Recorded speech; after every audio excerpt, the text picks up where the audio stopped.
Good afternoon, everyone. I'm Randy Turner. I'm with the Governor's Committee on People with Disabilities, and welcome to the Accessibility and Disability Policy webinar series. Today, we have with us four amazing artists that all have disabilities, and we have also with us Celia Hughes from ArtSpark, as well as Lucy Gross from Sage Studios here in Austin, Texas. So I'm going to turn it over to Celia. You can get started with the introductions. Welcome, everyone. I am really delighted to be here today. This is one of the fun parts of my job when I get to speak to wonderfully creative artists all around the state who are doing really remarkable things. We're going to hear a little bit from each of them about their artwork, what inspires them, how they have moved forward through COVID, and then a little bit about what they're seeing in the future. But we thought we would start out by introducing each artist and giving them a few minutes to show you their art and to talk to you a little bit so that you have an idea when they start to talk on the panel about who they are as an artist as well as a citizen of Texas. So we're going to start with Grant Mounier. And I'm going to just tell you, Grant, just take it away. All right. Hello, everyone. As you heard, my name is Grant Mounier. I am 25 years old, and I'm known as an eco-artist. Now, you might be wondering, what's an eco-artist? Well, it means that I reduce, reuse, and recycle, and then upcycle paper materials to create my beautiful eco-art masterpieces, like the ones you see behind me. I have been drawing since I was 4 years old. Art was a way of soothing my autism anxieties. And I like colors, and people say that I'm good at it. But officially, I've been an artist since 2010, when I won my first Rodeo Grand Championship. And really, it all started out as a homeschool art project, and then it quickly turned into a part-time job, then a full-time job, and now it's an overtime job.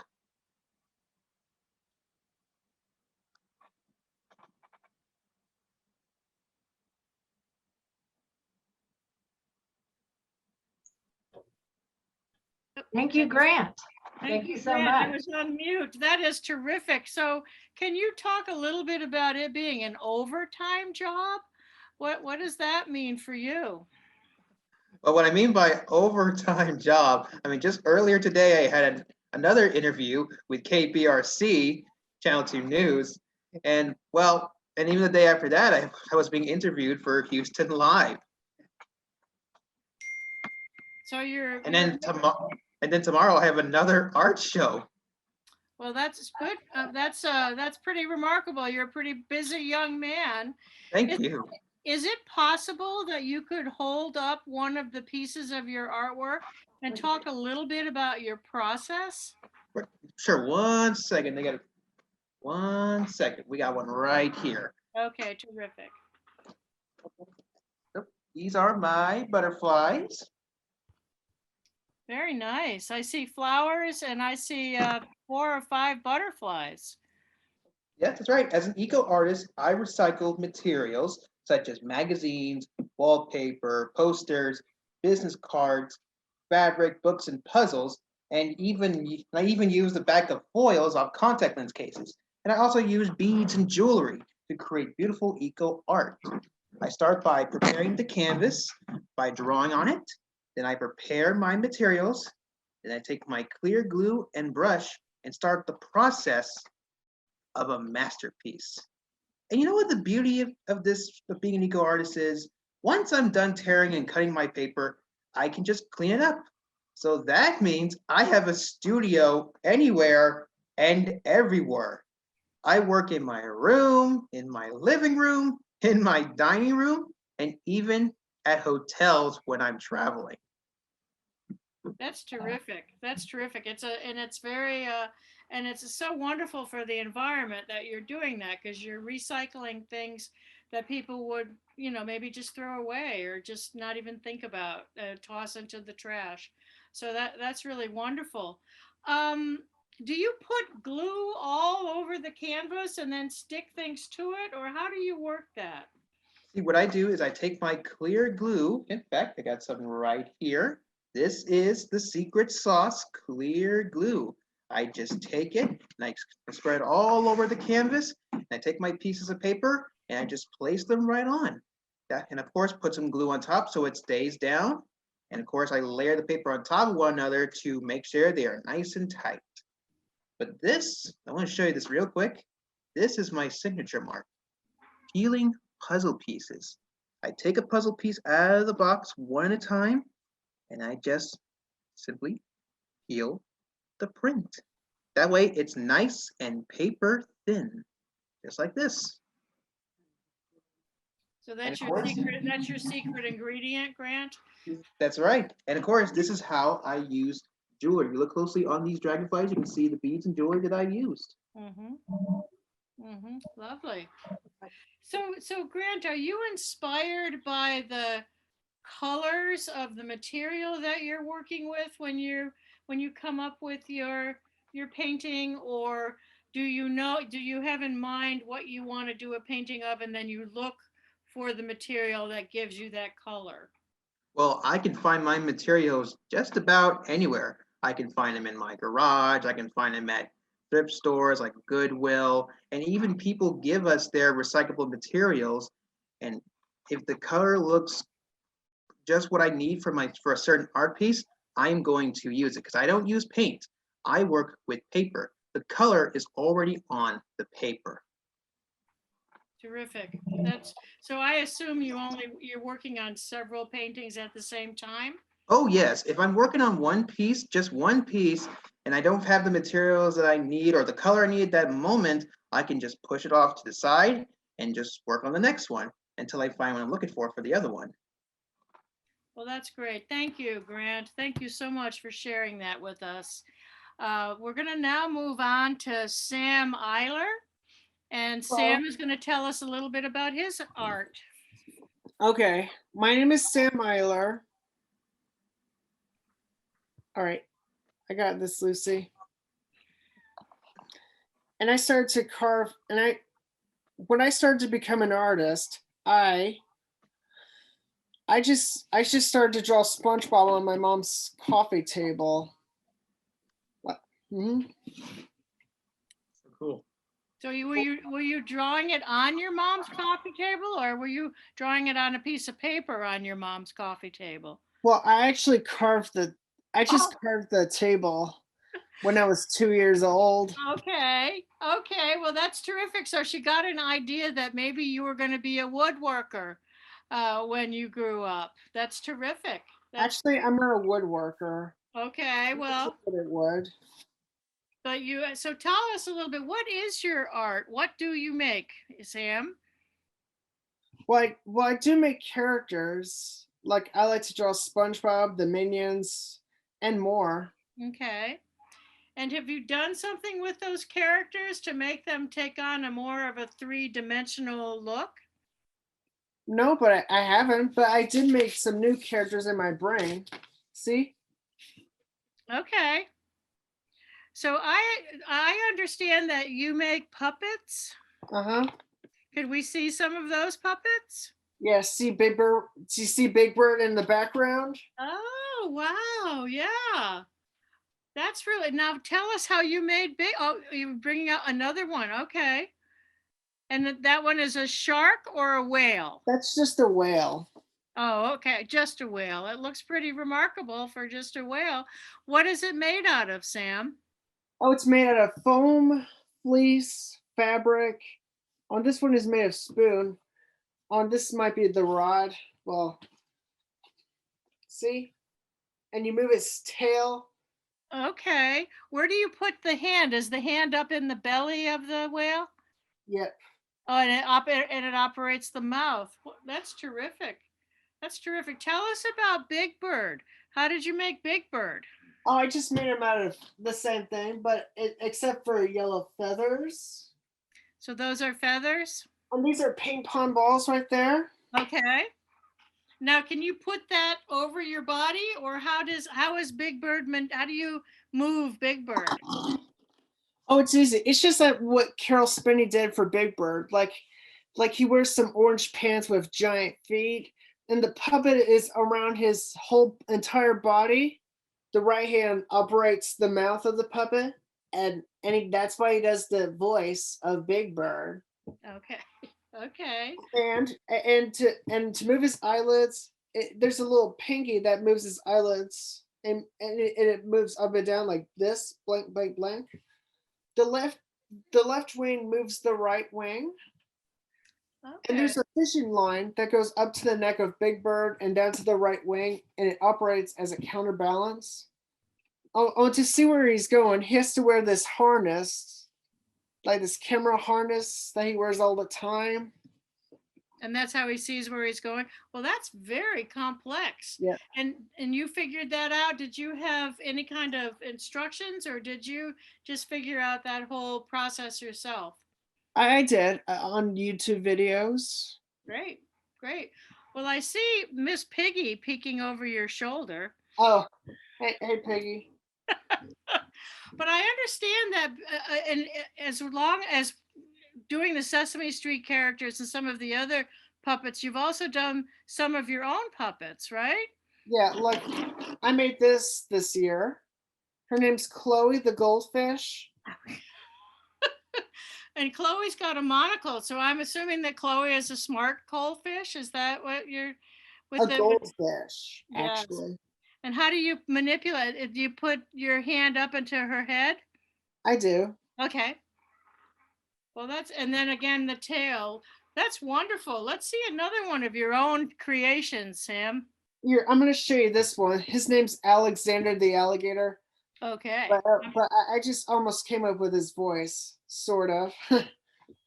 Here, okay. I think almost. Sorry. That's okay. That's okay. It's worth the wait. Hold on. Excuse me. Okay, there we go.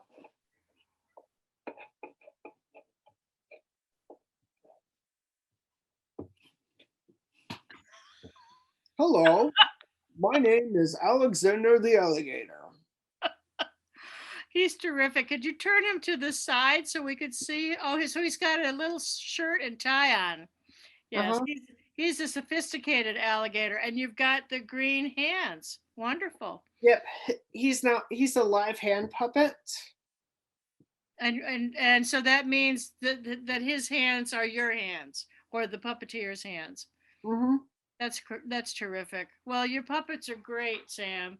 Thank you so much for sharing those. You're welcome. Oh, almost. But I did make Phil. You want to see? Sure, we'll see Phil, and then we'll move on. Okay. But we want to see Phil for sure. Hello. I also do Kermit. So is Phil a mouse? He is a mouse. Well, Made out of real fur. Oh, nice. Nice. Well, I can hardly wait to see a puppet show with all of Sam Eiler's puppets. I'm looking forward to that. Thank you. You're welcome, Sam. So now, moving on, we're going to switch gears and move to Nancy Wood. Yeah, hi, I'm Nancy Wood, and thank you, Sam and Grant, for showing us your beautiful work. That's really inspiring. I'm glad I'm here just to see it. And I made a video for you, which is on YouTube. I also put the link in the chat in case anyone is interested and wants to see it separately. And I think Randy is going to present it, and Celia, feel free to pause it if you want to ask me any specific questions about anything. So I think we're ready to go.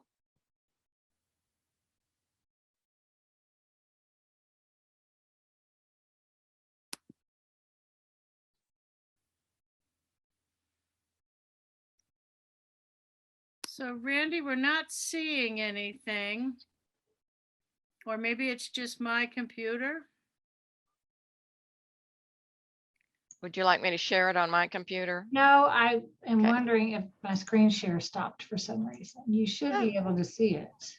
Is anyone else seeing it? There we go. No, something. Okay. Oh, I think when There it I is. pulled the PowerPoint down earlier, it stopped the screen share. Okay.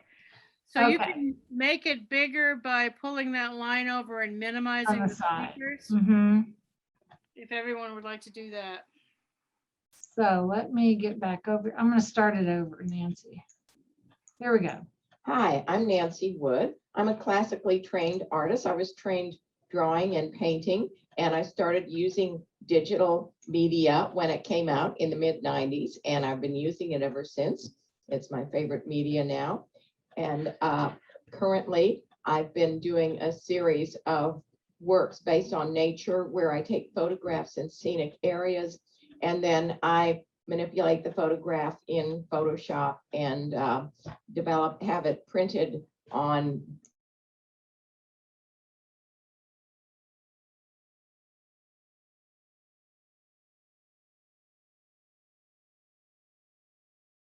We've lost the sound, Randy. get closed due to the pandemic, but it was great showing there. And I've shown them in a number of regional and national shows over the last few years. And I like dealing with nature because of the beauty of nature and also the psychological benefits of being in nature. Scientific studies have shown that being in natural areas can reduce stress, increase creativity, and better mood and mental performance. This is a photo I took of a bridge over a stream behind the San Antonio Zoo. It reminds me of one of Monet's paintings. It's a beautiful scenic area on a lovely morning. This is the Colorado Bend State Park in the summer. This is a tree near my home that was going to be cut down. I took a picture of it and worked on it. And this last one is a scene of the San Antonio River Walk in the summertime. I used a photograph taken by a good friend of mine who founded the Mental Illness Awareness Week exhibition in San Antonio. And I liked her photo so much that I made an artwork from it. And all of these are available as limited edition prints at various sizes and on various substrates on my website, nancywoodfineart.com, which I will put in the chat area. Many of my works are scenes that I took in state parks of rivers and trees that grow along the rivers. And I made them various colors. Some are blue, some are green, some are yellow. I like the beauty of the state park rivers. I also have a series of works based on flowers from the San Antonio area. And again, when I edit them in the computer, I'm thinking more as a painter. I'm not thinking as a photographer, I'm thinking as a painter. And so that's why the result comes out looking very different from the photograph sometimes. These two images of flowers are part of a series that I did that I used in an animation that was presented at the San Antonio Luminaria Festival in 2018. It's an outdoor evening contemporary arts festival in San Antonio. For example, I'll start with a photo that I take in a state park like this. This tree became this blue tree. This is all done digitally, or this is a photo I took behind the San Antonio Zoo, and I enhanced the colors, added a little texture, and eliminated some of the unnecessary elements. This photo of the Guadalupe River State Park, I transformed into a blue tree over the river. A blue tree over the, this next photo is of a tree near my house that was going to be cut down. So I added more color to it and made it look a little more dynamic with texture. So I would have a image of it long after it was gone, and it wasn't cut down, fortunately. They did. And this is one of my favorite works. It was one of the first works I created.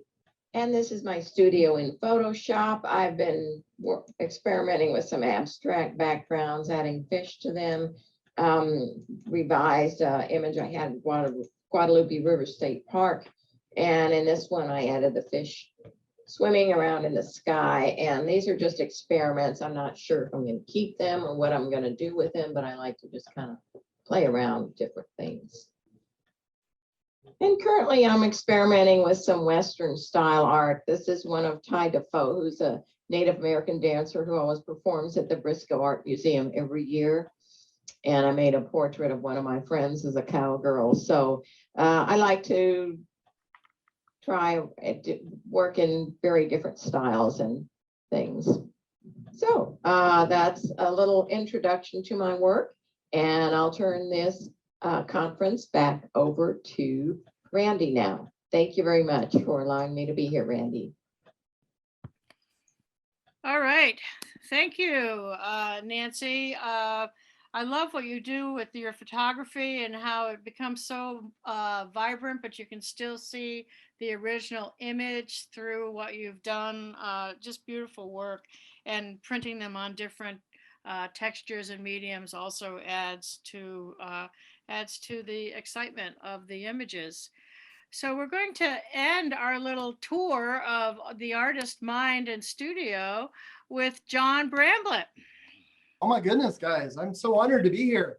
Man, and Grant, Sam, and Nancy, oh my goodness, so much talent. It's brilliant. You know, I started to become an artist. I started to show because I wanted to meet other artists, other people that were just as obsessed with art as I was. So it's brilliant to be able to sit here and hear about, you know, the stories and the type of art that you guys are doing. It's funny, most of the time whenever I give a talk, in person, my guide dog is there. So the first person anybody wants to meet isn't me, it's my guide dog Eagle, but she's currently snoring with my feet down here. So, and then she's too heavy for me to lift. So you'll just, hello from Eagle down there. But I was able to relate so much to everything that everybody was saying. You know, like Grant, I don't know, when I first started my art career, I didn't see it as an art career at all. I lost my eyesight whenever I was in college and started painting. I'd always done art all my life, always drawing and doing any kind of dry medium that I could find. But then in college, whenever I lost my eyesight, it didn't even occur to me that I could still make art. And, you know, learning all the different skills that you need to know to live life as a visually impaired person, like orientation and mobility, learning how to use a cane, later on a guide dog like Eagle. All these different skills taught me what I needed to know to get back into art. And so I started learning how to draw again. But instead of using lines that you can see, well, you can see the lines in now, but it wouldn't be that great of a painting, I guess, if you couldn't see it at the end. But instead of me being able to see it, I use lines that I could touch and feel. So started working on that and mixing colors in the way, paints, so that every color felt different to me when they were wet. So finding different ways to be able to do what I've been doing before, and which was brilliant. You know, the art is such a healthy, amazing thing that can help you through any kind of bad time, can help you celebrate good times. But I never thought anybody would ever want to see a painting of mine. You know, it wasn't even an idea. It was just something that I did that was very beneficial to me. But, you know, I wanted to meet other artists. So I started doing little shows, and I wouldn't tell people that I was blind. I would do the show and I wouldn't do an opening. You know, I would just be, you know, I would hang the paintings and go away and not tell anybody that I was visually impaired. And then the shows did well. And then it got out that I was visually impaired. And so, which was the best thing that could have happened, because I started to be contacted by different nonprofits and charities saying, hey, you know, we heard that you're visually impaired, that you paint. Can you come and talk to our clients, our people here? And this was back in I lost my eyesight in 2001. So this was a long time ago. And there weren't really visually impaired painters around. You know, it wasn't like a common thing at all. And but whenever I would go and I would talk to these different groups, and it could be children with autism, it could be adults with Alzheimer's, soldiers with PTSD, people with different types of visual impairments, traveling all over the country to give these talks. Everybody that I met, you know, we just got each other. It was like we just understood. And it was just this most liberating feeling that it was just this wonderful sort of feeling. And in me doing these workshops, I started to get contacted by museums, and they were saying, hey, no, we want to be accessible by everybody. Can you come and help us do that? And And I was like, well, heck yeah, I can. So I started working with museums and started showing, and we're teaching all kinds of workshops. And that's how that kind of happened. And then because I was working with museums, galleries were like, hey, we see you working with museums. Can you come and show at our place? And I was like, heck yeah, I can. So I got into the art world by a very strange means, not by accident, but I never thought that I would show. I never thought that anybody would ever want to see one of my art pieces of art, but I got into it because I was meeting people that I just enjoyed being around, and I was doing something that I love.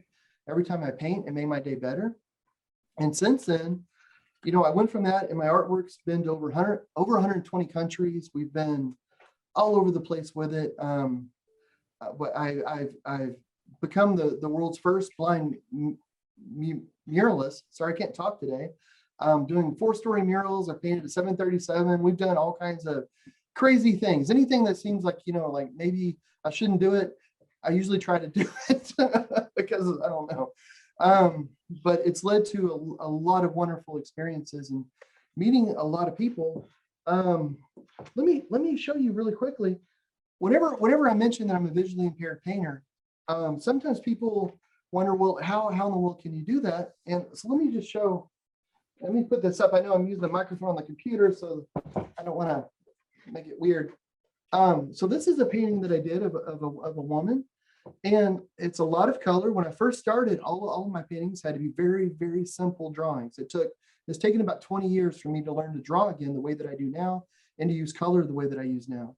But if you look at her hair, all of these are lines. So whenever I'm making a line, I can touch and feel it. So whenever it crosses another line, I know exactly where I am. I don't know if it's coming across on the camera, but there's a lot of texture in the background and around. So every time I make a stroke on a canvas, it gives me a way to orient myself, to know where I am and where I've been. And if you're a sighted artist, use your eyes to know where you are and where you've been. If you're a visually impaired person, then use your sense of touch and your other senses to orient yourself. Here's a silly one. This is actually, I do a lot of work for cities and different things, and this is actually for a train station, and it's going to be put up over a park bench. Prints of it. So it's a horse with a butterfly, but his head is at a funny sort of angle, and that way whoever's sitting in the park bench in front of them, like this is going to be made much bigger whenever they install it. It'll look like he's trying to take a bite out of the person's head or something, or look at the person's head, or I don't know. All art doesn't have to be that serious. There's a piece behind me I just did a few days ago, and for the Amon Carter Museum, where I was doing a talk with Stockton Helbing, which is this wonderful jazz musician. And whenever I hear music, I see color, so I try to put that into the painting. So that's a painting that I did for that. And So John, I could listen to you all day. I'm so sorry. I know I get excited and I ramble. I apologize. I'm going to have to wrap you up here. We'll get an opportunity to hear more from John. We've got a lot of questions, but thank you for sharing your art. I'm one of your biggest fans. So now we want to move on to some questions. And I'm going to open it up to the four of you. You can just jump in if you want to answer, or raise your hand and I will go ahead and call on you. But the first question that we want to know is, do you feel that your disability has influenced your art in some way? And if you do think so, can you tell us more about that? And if you don't think your disability has influenced your art, that's okay too. But John touched on that a little bit in his talk, but does anyone want to tell us a little bit about how they think that their disability has influenced their art form? And so Grant, go ahead. Well, my autism has influenced the way I am able to become hyper-focused, and my attention to detail is very precise. But my autism doesn't define me. I define my autism through my talents and skills. Absolutely. Absolutely. Thank you, Grant. Does anyone else want to address that a little bit? Sam. Well, I do have a little autism too, but I sometimes feel really smart. And I just want to show you my new sign for my company. See? Okay. Let me see if I can read that. Sam Eiler Art Incorporated. Very nice, with all of your drawings all around it. Very nice. I'm on here, right there.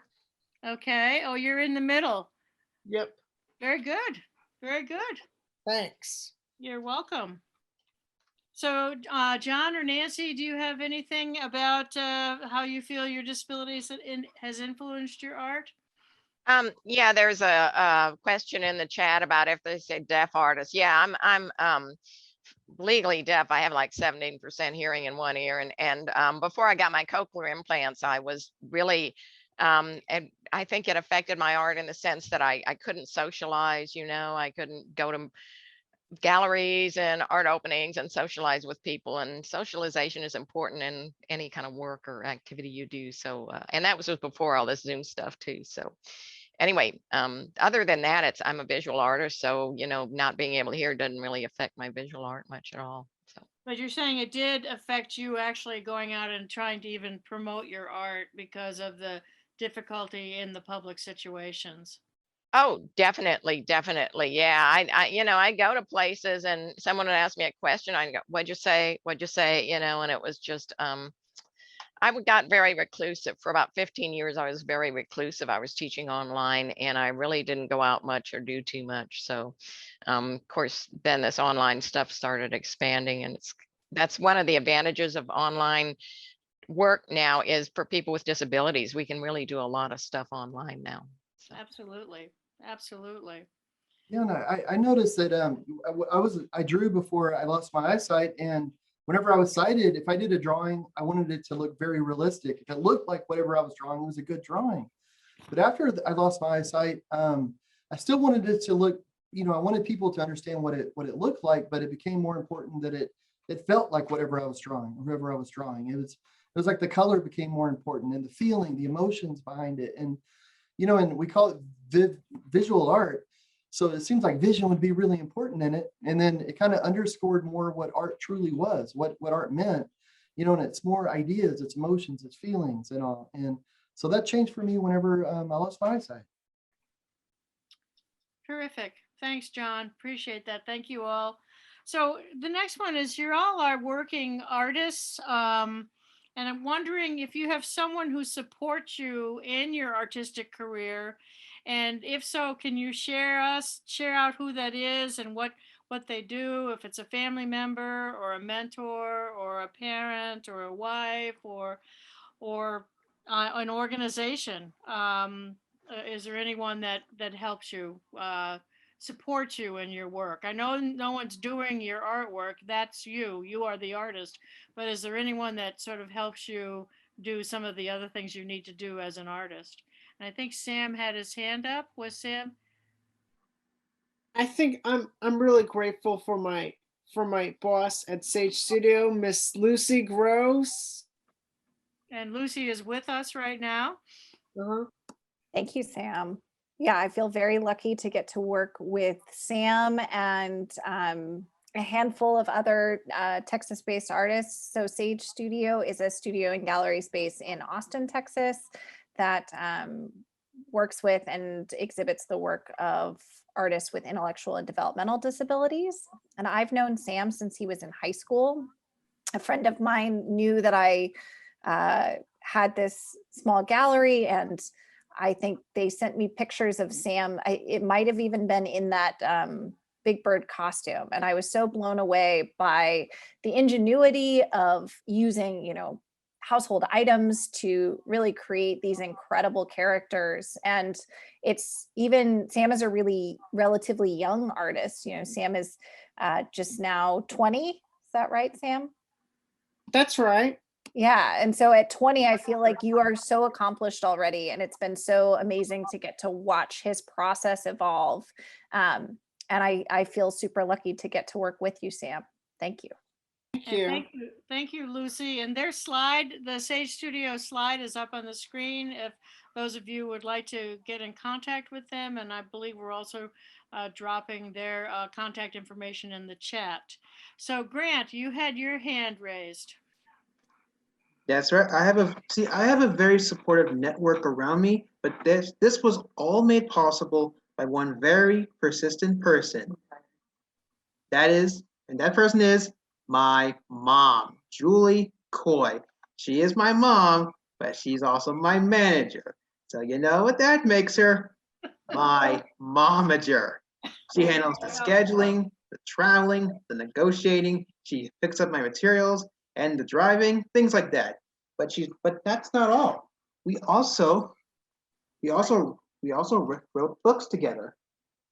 These are children's books. Grant the Jigsaw Giraffe and Friends. Can you see them? Yes, we They're all can. based on different topics. And there's still more to come. And so how does your mom help you with those books, Grant? She Your momager, excuse me. She is the author of the books, and Okay. I'm the illustrator. See, let me show you.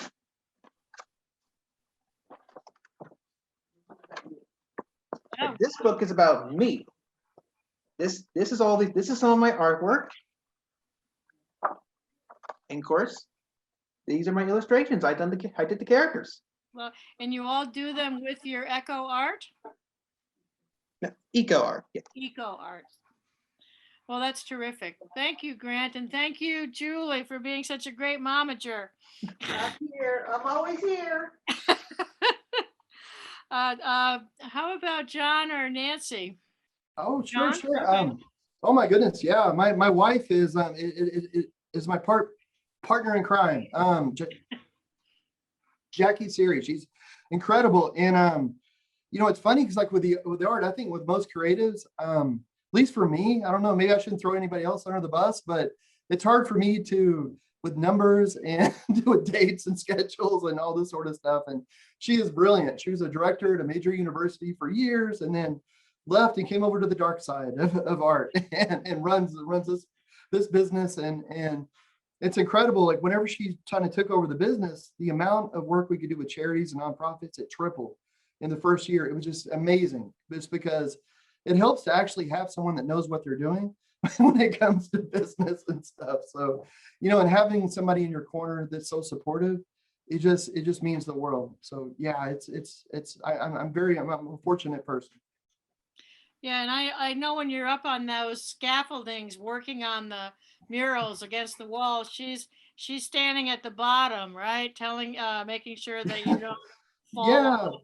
that's right. Yeah, we have radio, so I'm up at the top and I'm going down. So I need to make sure that she's always happy because if we're doing a large mural, if she's like you know, so this guy, you know, she can get rid of me pretty easy. All right, Nancy, do you have anything you want to add? Yeah, I just wanted to put a plug in for Art Spark Texas, formerly VSA, because when I started promoting my work, it was through a friend of mine who also had a hearing loss. She introduced me to VSA. And when I started exhibiting with them, that's when I really gained confidence and started working to exhibit my art. And that was right before I got my cochlear implants. But I was very comfortable exhibiting with them. And I have to say, still a large percentage of my exhibits and sales have been through Art Spark and organizations that are connected to Art Spark that they refer us to. So yeah. So I'll send you your payment a little bit later, Nancy. Thank you. Thank you for that plug. No, yeah, this is Art Spark. For those of you that don't know, we're located in Austin, but we're a statewide organization. And we work with all art forms. So visual arts or artists are just one of the artists that we work with. We work with dancers and musicians and actors, but we have a number of visual artists on our roster. April Sullivan is our artworks director. And I just want to put a plug in. Every year we do Artist of the Year awards. And so our nomination process is open until the end of this week. And we give awards to an artist with a large body of work. We give the Spark Award out. We have the Mobile Art Award for an artist over the age of 65. So we have several different categories. We encourage you to go to artsparktx.org and download a nomination. But And also our website is up on the screen and we'll drop it into the chat. So please feel free to contact us if you need help pursuing some form of art, either as a career or as a hobby. So our next question is, what other factors, school or church or a teacher or a mentor or any kind of experiences that have helped you achieve your successes? And were there any programs that were helpful to you, like the DARS or Texas Workforce Commission vocational rehab, or VI services or anything like that? Is there anything like that that you were able to access into to give you either financial or educational support? John. Oh, sure, sure. Whenever I lost my eyesight, I was in college, and I was already enrolled in the Office of Disability Accommodation at the college because I have epilepsy, and they were it's instrumental. Ron Venable was the director of that at the time, and I thought I had to leave school. I thought everything was over, and they were like, "Heck no! There's so much you can do. You can do anything you want." And I didn't know anything. I thought they were so nice to lie to me just to make me feel better that that everything wasn't lost. But everything they were telling me was absolutely true, and they made sure that I started getting the training that I needed for Braille and the screen readers and the orientation mobility.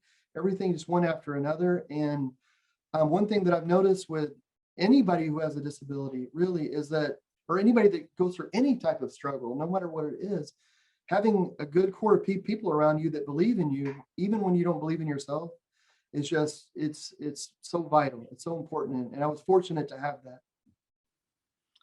That's great. And that's really good information to share, because people sometimes do think that when they acquire a disability that their life is going to change so drastically. And it's good to know that there are organizations and people out there that can really help you reestablish yourself and regain a lot of what you thought that you would have lost. So that's terrific, and I'm glad they were there for you, John.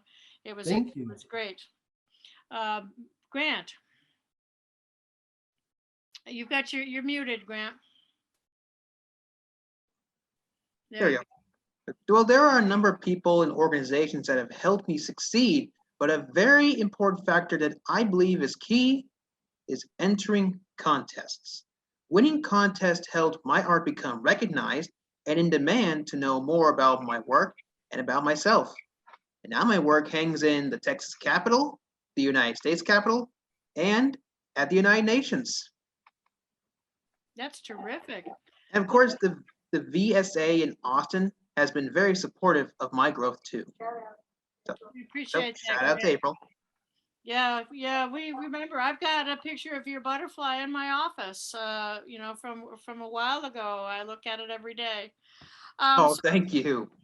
So Grant, the contest, did you enter a contest that got you into the UN, or was that, how did that work?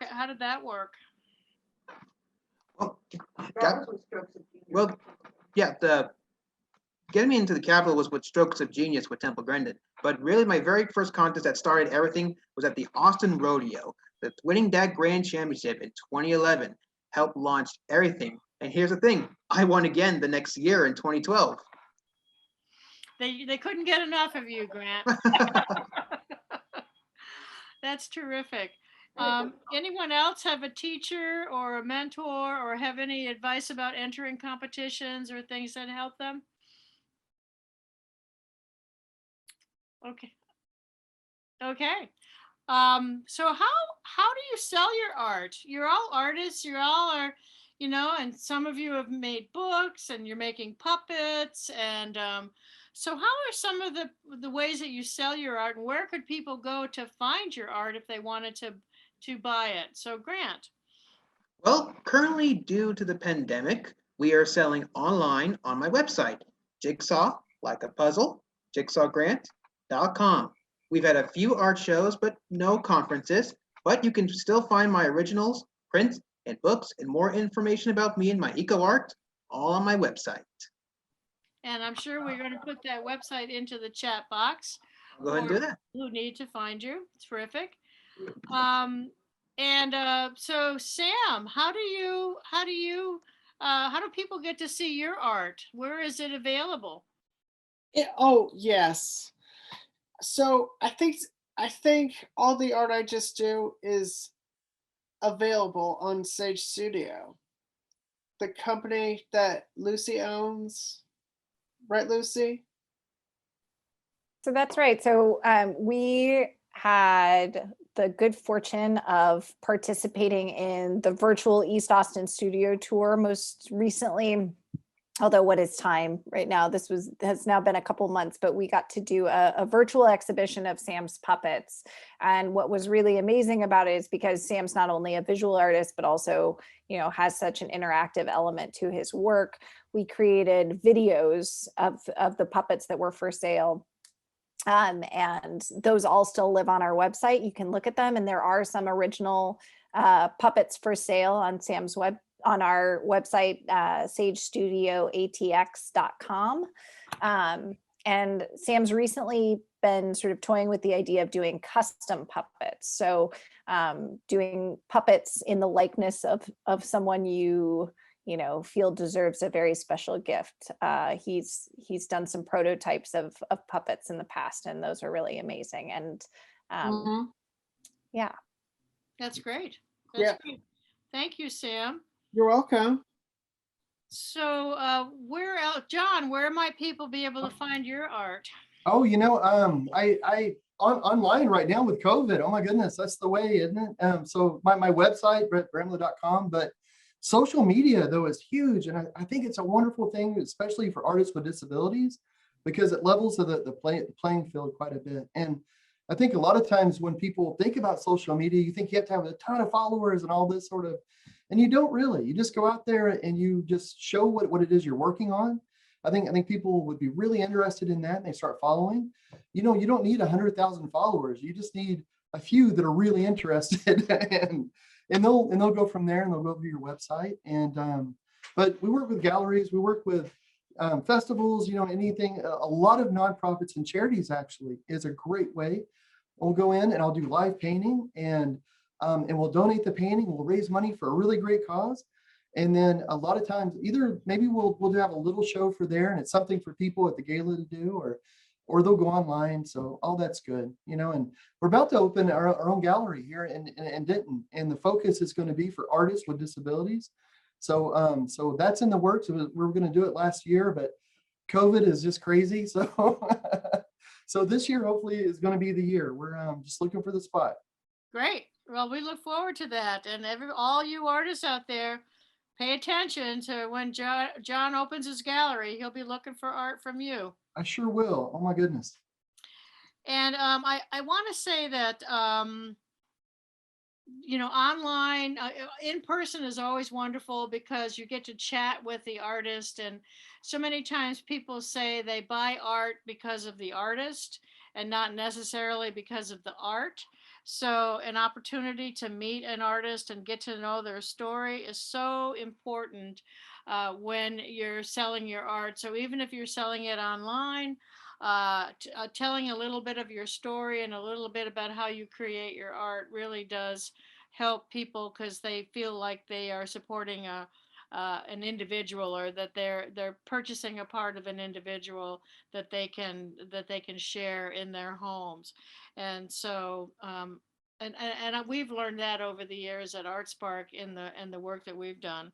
So Nancy, I know you've mentioned it a little bit that you've done most of your selling through gallery shows and through the ArtSpark network. Do you have anything that you want to add to that in terms of where people might be? No, I've most of the work that I've sell has been seen in person at a live exhibit, and then they go to my website. But yeah, anyway, so, and I do enter a lot of competitions too. I do have one arts consultant company that sells my work, that prints out individual pieces for different companies. But oh, that's nice. Yeah, That's another way that people can go. Mm-hmm. So John has alluded to this, the pandemic and COVID and how it sort of flipped everything upside down. Have you found yourself doing anything differently as a result of this past year? And John is nodding yes. Is there something you want to share, Oh, John? I'm sure. Yeah, it's, the pandemic has been such a challenge for everyone. And I was so fortunate in that we do a lot of workshops and a lot of talks and things, and which is surprising if you hear me talk now and I stutter all the time. So, but I do. I get on Zoom and I don't mind, being, making an idiot of myself every once in a while. But during the pandemic though, or during the COVID time, all of that really increased. Like, I used to do a lot of traveling and going to give talks, and instead we started doing that a whole lot more because on Zoom it's so easy to be able to do that. So I've been dropping into schools and libraries and museums and stuff all over the place because it's just, it's so easy to do that. And so that's really changed, and it's really moved our focus online, even more. So I was glad that we already had that started. And also want to encourage, if anybody needs help with that or they're wondering about different things, don't hesitate to reach out to me. And, I do Facebook streams every week where we just chat about anything. So if you wanted to get on our Facebook stream on Tuesday and just ask like, well, hey, how do you do this? How do you do that? Please feel free, send me an email, whatever. We're all artists with disabilities. We need to stick together and get through this thing. Thank you, John. I want to say that there's a lot of information that people are dropping into the chat box, and I can't possibly keep up with it. So I hope that people are seeing what resources are being dropped into the chat box, and we might be able to try to capture that to send out with the webinar if we make it available.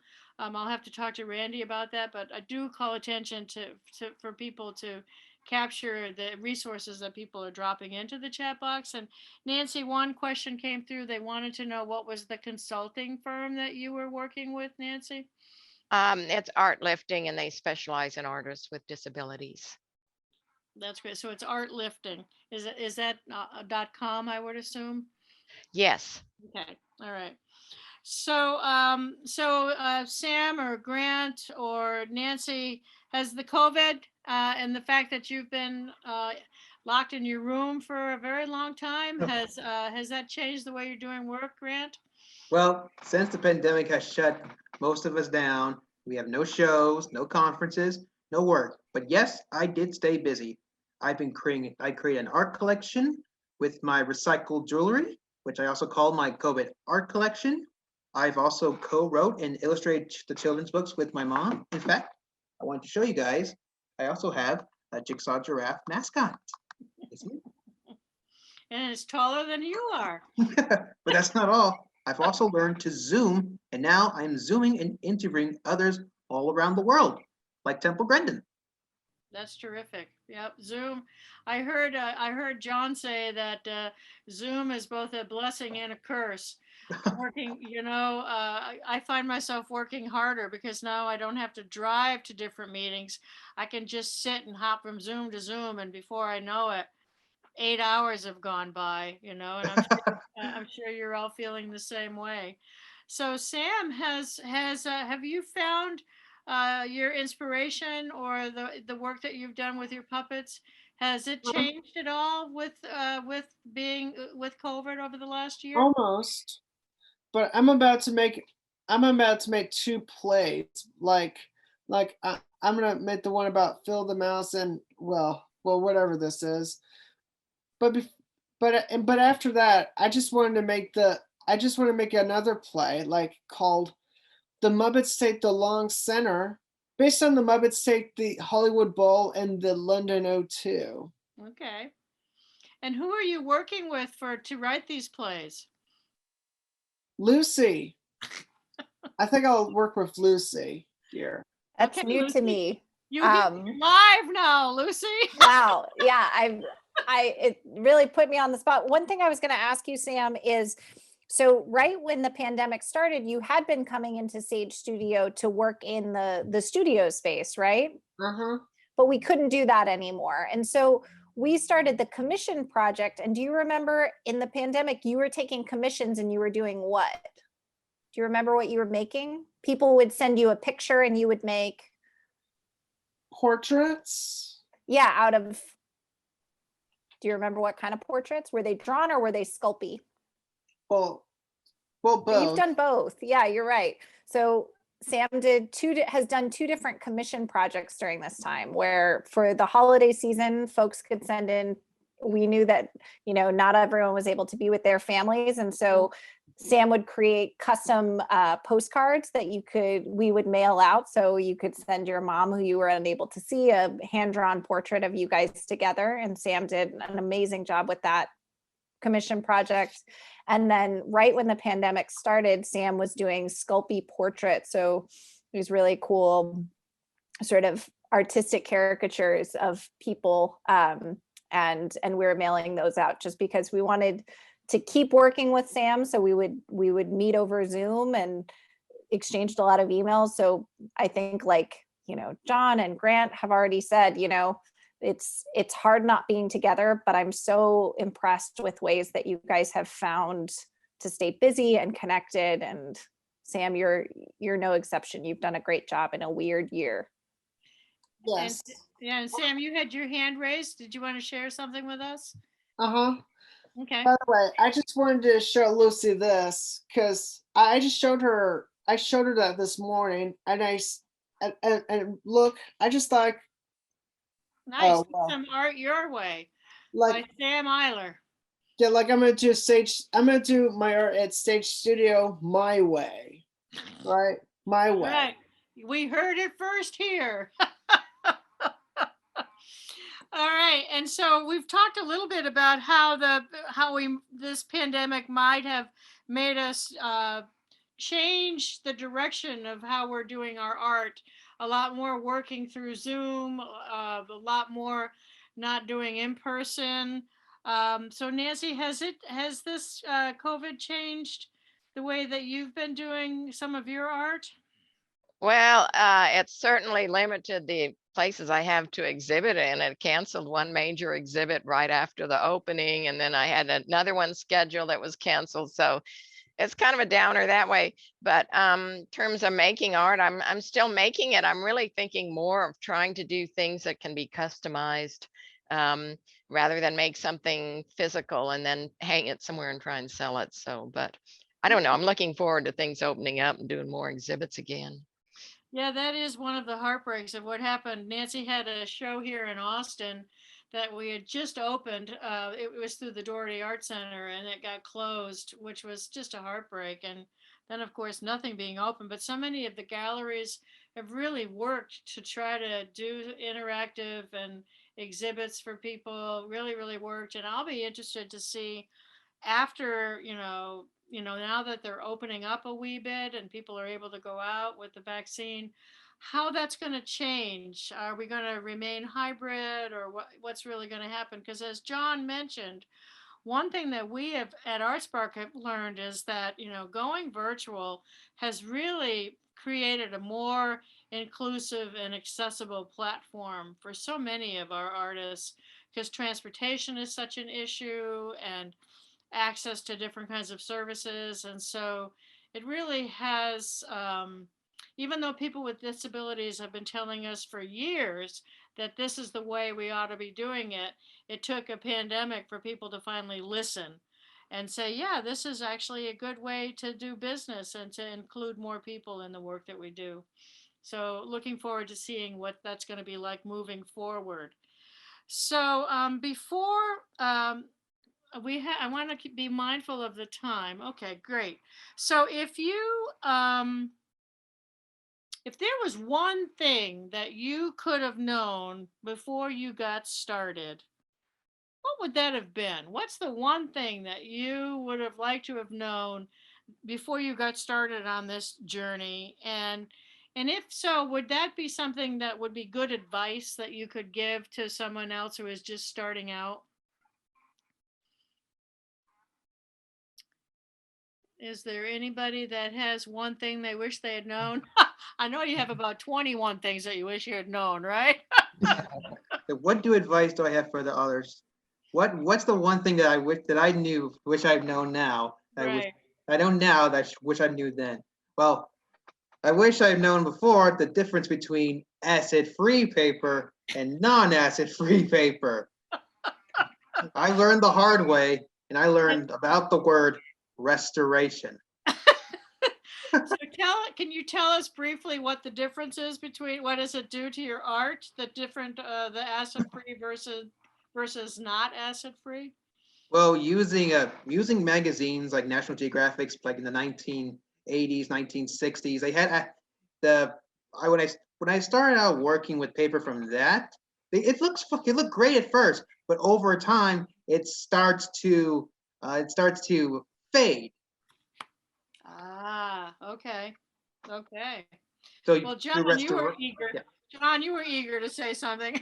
Oh, I just, I think one of the things is, and I see this from a lot of creatives, but a lot of times when people are just about to start out or they're not sure, they're always so down on themselves and their art, and they're not willing to give it a start or something, or they think, oh, I'm not good enough, or I can't do this. And I would say just do it. Just give it a try. Like keep creating, go out there, and because you're always comparing yourself to other artists and other people's work.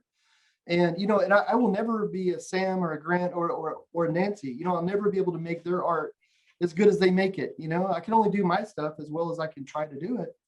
So I wish when I first started that I wasn't so hard on myself, and to just create, just let yourself go and just give it a try. That's great advice. We tend to try to always edit ourselves or think, oh, this can be better, and then we don't put it out there to receive the feedback and the positive rewards that are waiting for us. Sam or Nancy, do you have anything that you wish you had known or any advice that you have? Sam, go ahead. I just thought I'd tell Lucy the truth. Lucy? Well, hey, Sam, did you hear the question? Would you give yourself any advice? Because you and I could talk about something. If there's something between you and I, we could talk about that after. But what about, if you who's just starting to make art, a piece of advice, or if you could go back and talk to yourself when you were younger, when you just were starting to be an artist, what would you tell yourself? I would tell myself, just do some art your way, because as you might know, I know I'm a puppet maker and puppeteer, but I'm also a cartoonist. That's right. Yeah. So it's yours is sort of along the same lines as John, is that trust yourself as an artist and do the things that you know you want to do and how to do it, and don't let any doubts or fears get in your way. That's really that's what I wanted to do at Sage Studio someday. I should just try something new this time. Okay. Like I'm gonna do some art my way. All right. Well, can't wait to see what that is. Mm-hmm. All right. And Nancy, do you have anything? Oh, I have to agree with what John said. I think just put your work out there as much as possible and get as much feedback as possible, because that's how I learned really that I was going in the right direction when I started getting into curated exhibitions and started getting positive feedback. So even if you get negative feedback once, you don't need to worry about it. But feedback is very important. Yeah. Terrific. Thanks, Nancy. So we're going to switch gears just a little bit here, and I want you to think about the fact, that this is a forum on careers in the arts for people with disabilities, and all of you have self-identified as having a disability. And so if you could change the world with a message about people with disabilities, what would that message be? Grant? My message is, it's not what we can't do that people should focus on. It's what we can do that we should develop even more. Very well said, Grant. Thank you very much. Thank you. John, you want to go next? Oh, sure. I mean, gosh, I think Grant said it perfectly, though.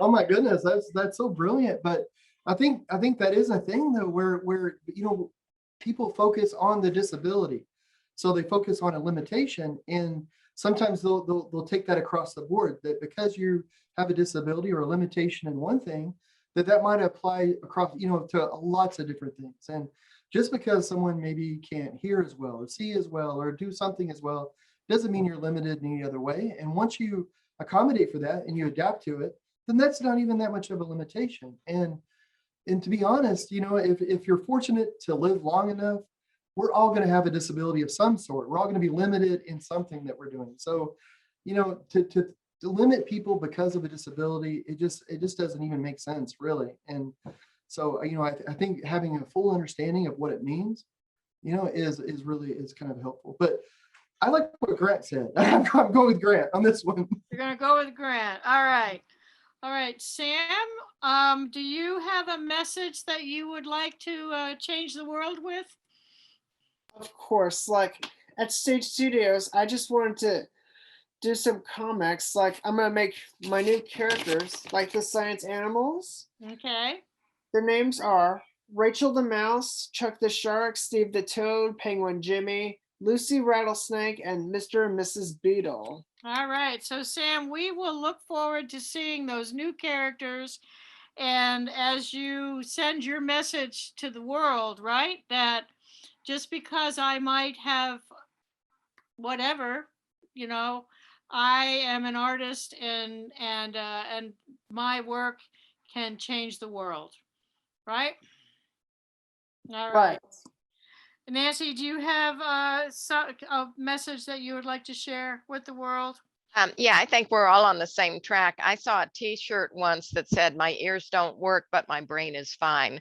And I thought about buying it because I'd been in situations where, I kept asking them to repeat things and I didn't seem to understand stuff. So, you have to understand, people with disabilities, there's something in us that doesn't work, but everything else about us is just normal. We're normal people like everybody else, so. Yeah. Right. We're all just typical. We all have our strengths and our not so strengths. And that's what makes the world such a unique and diverse place to live.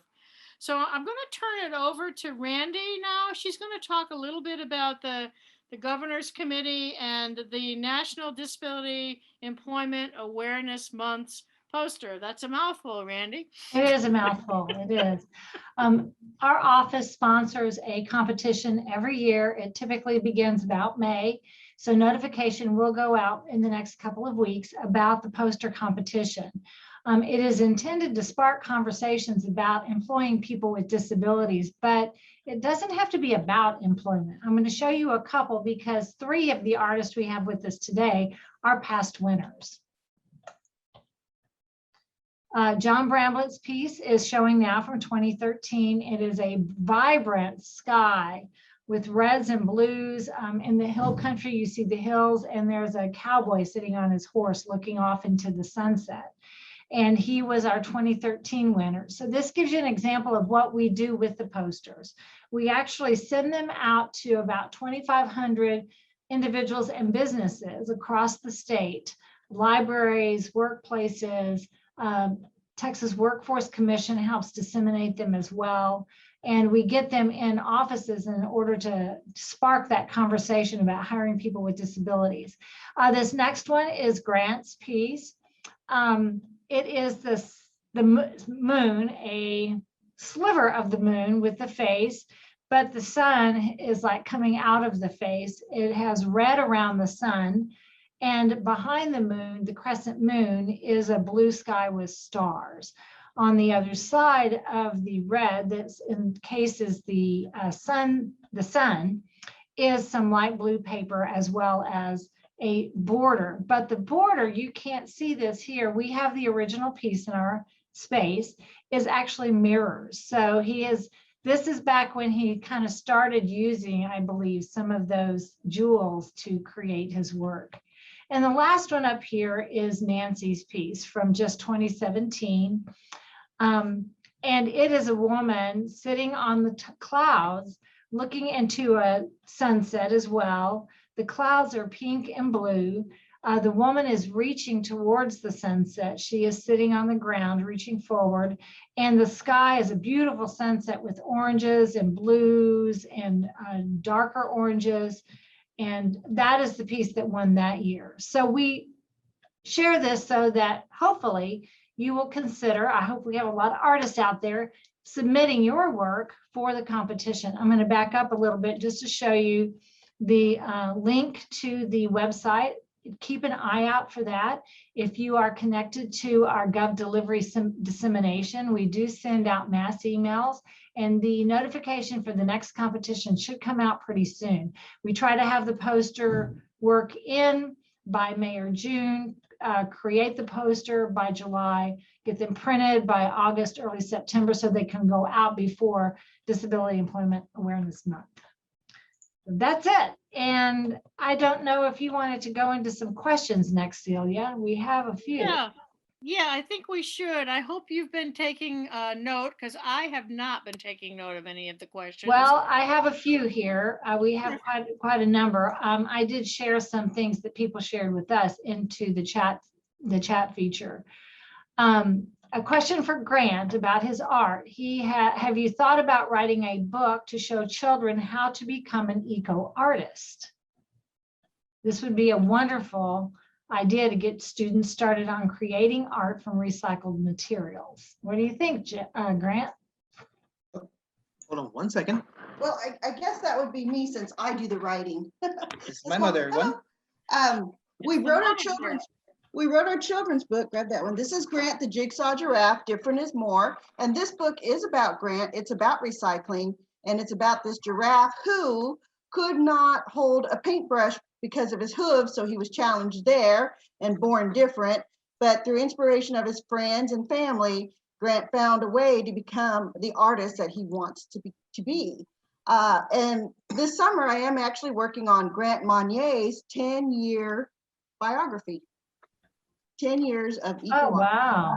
That's Wow, very great. exciting. That's great. Well, we look forward to seeing that when it comes out, Julie. Thank you so much. We'll keep you posted. Thank you, Julie. John, we have a question for you. I'm going to give you two in one here. Did you practice the drawing and painting, or did you have any instructor? Did you actually take courses? I talk with individuals who are blind that want to learn art techniques. Part two of that also, is your work considered tactile art? Whenever I was sighted, I had a lot of instruction. I'm a nerd. So I read all the books that I could get in every lesson. So I learned every type of drawing that I could. After I lost my eyesight, I'm old, guys. This was a long time ago. This was like in 2001, and there weren't really people out there. Like, the idea of visual arts for a non-visual person wasn't really a concept. So there wasn't really anybody to teach me, but I was fortunate in that I was going to a college with lots of arts, and I had taken so much composition and drawing.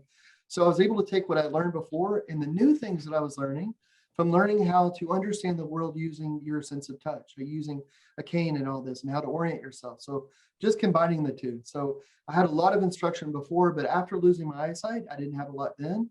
But that's changing. I know we do workshops, and I've taught hundreds of visually impaired people to paint, and lots and lots of children, and that's starting to become a part of the curriculum in a lot of places. And some of my art is tactile, and some of it isn't.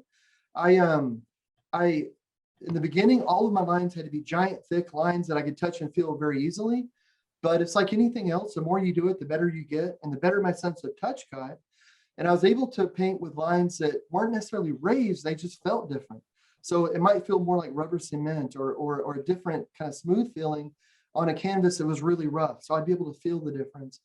And the benefit of that is that it opened up a whole world of different art techniques like washes and glazes, where if you had a giant thick line, it would act like a dam. So you try to do a wash of color across the canvas and it would all stay on one side of the line. So making it thin. So there's some of my paintings which are very tactile and some aren't. And generally, if I'm making artwork that I know that people are going to be able to touch, or if someone with a visual impairment is going to be anywhere near it, I try to make it where it's very tactile. So sorry for the long answer. I get excited about art and just ramble. That's okay. That's okay. A question for Sam. are you doing art full time right now? I am. All right. And we have where to purchase your pieces if anyone is interested, right, Lucy? Correct. So as I know that Sam has many aspirations as a cartoonist, as a puppeteer, and also he's expressed that he's interested in teaching art at some point. But he is currently still a student. So Sam, mostly you work on your art in the evenings and the weekends, correct? He gives a thumbs up. Correct. Very good, very good. A question for everybody. How do you, well, maybe not everybody, I think it will depend if you've done this. How do you work with government agencies that want to commission artistic works, such as working to meet what they want as far as a design or theme? Does it take time to develop something before starting the work? So I know, John, you've done some commission pieces, so maybe you can answer that. I'm not sure, Grant, if you've done any large commission pieces. Oh, Yeah, yes, I do a lot of commission. I'm working on one right now for a city in Florida, which is a giant turtle that's taking up a big part of my studio right now. But it's a giant turtle that I'm painting. You know, anytime I do a commission, whether it's for the government or anywhere, I like to talk to them and see what they're interested in, what they want. And it's kind of wonderful in a way because, you know, as an artist, you can create whatever you want, but then whenever you're working with someone, you know, then you're able to take what they're wanting to say, what they're wanting to other people to see and understand from it, and be able to take that in and make it your own and put your own spin for it. So it's a nice conversation, and so I always enjoy it. But it's a little, you know, it's usually when I do something like that, I will come up with 3 or 4 paintings, ideas, sketches, and then I will completely do a painting on canvas so they can see it before we ever do a large scale thing or something. I don't. And Grant, you've wanted to comment on that as well. Yes, because I've done my fair share of commission work. For example, I've had Campbell Concrete commission me make a concrete truck for them in my eco art. I did my research. I took pictures all over the truck and get every little detail. And so, just like what John said, working on a commission piece takes time, but it can be done. Another question for everyone. Well, I don't know. Nancy, did you want to respond to that? Okay. I don't think Sam has commissioned anything gigantic with the government or anything yet. Questions for all the panelists. How many of you had a mentor that helped develop your artistic skills? If not, what is the challenge with your disability to develop those skills? Was it the school or what was it?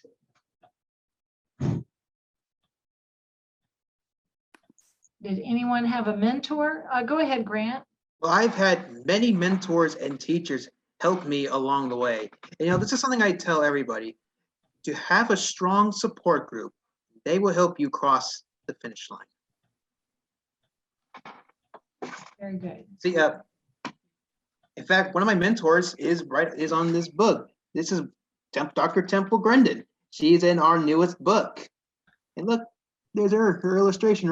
This is my illustration of her right there. Very good, very good. Thank you for sharing that.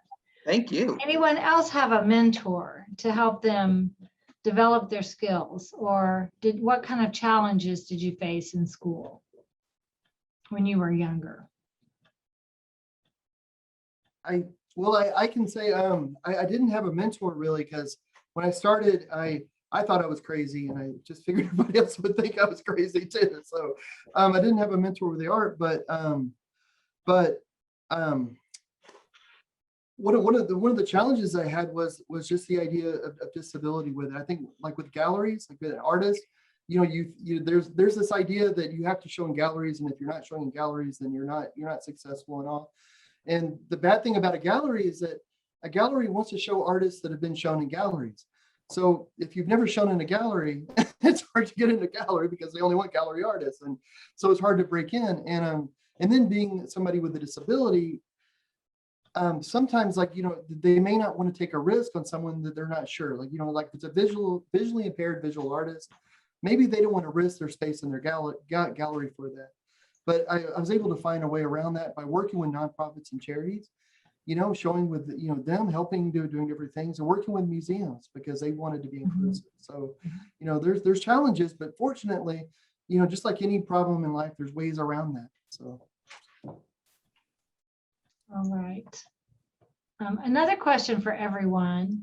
For those who are aspiring artists, not you, but other people, aspiring artists, how important is it to develop networking connections in order to get to procure artwork for the government? This is another one related to the government. Entering into contests or doing work for nonprofits were mentioned as one way. What else? What other kind of networks did you need to develop? Yeah, I think that's good for people to think about networks in terms of, we've talked about mentors, we've talked about teachers, we've talked about support people, wives, momagers, Sage Studio, and the people that are there. Is there any network of individuals that you found helpful in your journey as an artist? Let's say, is there, can we think of that as did you learn about different contests to participate in by joining, let's say, an artist co-op, A Facebook group of Yeah. artists? I've seen art calls for Austin. Right. Did any of those kind of avenues, are you part of those? I'm seeing none. I know that we at ArtSpark, we have a newsletter that goes out pretty much monthly with calls for art and different opportunities for artists. And so, if you join our art list, we've got over 500 artists on our mailing list. And so that's a network of sorts. Where you receive emails because April, all of us get all these notifications from all over the country in terms of calls for art. So that would be one. A Facebook group you could join. I know that tomorrow night we're doing a makers meetup where if you're an artist, you can just come on to, we have a Zoom call or a GoToMeeting, and you just come and make art together. So it's not a class, it's not any kind of stress that you have to be good. It's just making art. I think tomorrow they're going to speed paint. So it's So just, you might contact ArtSpark. We gave Right. you the information earlier. right. And find out about that if you're interested in connecting with that, because that could develop relationships that could then lead to other opportunities. Exactly. As well. Exactly. Well, we have run out of time. It has been a delightful session. I'm so appreciative for all of you to be here today. Nancy, Sam, John, Grant, Lucy, and Celia. Stay tuned for future webinars that we will host. You will get a follow-up email. We will send the link again for this recording, and I will go ahead and do as Celia suggested. I will gather the information that was in the chat or in the Q&A resources that you might find interesting. Other than that, I say good day and have a great evening. Thank you, everyone. It was a delightful way Thank to you. spend Bye-bye. Wednesday afternoon. Hey, everyone. Good to be on here. Round of applause. Thank you, guys.